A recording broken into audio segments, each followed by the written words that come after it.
Subscribe the channel for latest updates. Press the bell icon. Get ready for the dictation at the count of 3, 2, 1, start. Pursuant to the aforesaid order, the respondent has filed an additional counter affidavit in which he has emphasized the desirability of remanding the matter back to the disciplinary authority for redetermination of the matter. He has emphasized that failure to supply the inquiry report to the delinquent deprives him of making a proper representation to the disciplinary authority before that authority arrives at its own findings with regard to the guilt or otherwise of an employee. This admittedly not having been done clearly, the respondent was prejudiced in submitting his defense. Even if this court concludes not to remand the matter back to the disciplinary authority, at least it has to be remanded back to the High Court.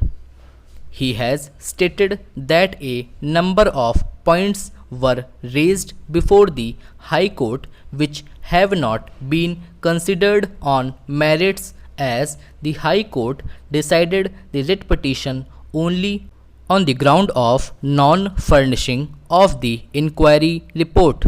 Since the inquiry officer and the disciplinary authority had concluded that some of the charges have been partially proved and others completely proved, it was necessary to supply the findings of the inquiry reports. Only on knowing the reasoning of the inquiry officer could the respondent give an effective explanation. It is further pointed out that with regard to the charges relating to Maharajganj, the entire amount has been recovered. This fact is noticed by the disciplinary authority. But quite illegally, it still proceeded to impose punishment on the ground of proved misconduct.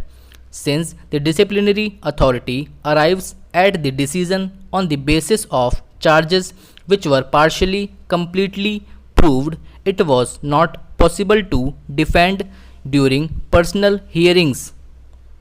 According to the respondent, this was stated by him at the personal hearing, but it was ignored. In fact, the disciplinary authority was adamant to punish the respondent. All these issues could have been highlighted if the High Court had decided the writ petitions on merits. Therefore, matter needs to be remanded back to the High Court for a decision on merits on all the issues raised by the respondent. In our opinion, the aforesaid grievances of the respondent are without any factual basis. The petitioner has placed on the record of this court the translated copy of the charge sheet reply to the respondent to the charge sheet. It is true that in the instant case there is no agreement available on record to indicate that the purchase was made for the purpose of export. In the absence of the said document, it is not possible to specifically state as to whether it was clear that the sale or purchase between the parties, that is the dealer and the purchaser, was inextricably linked with the export of goods.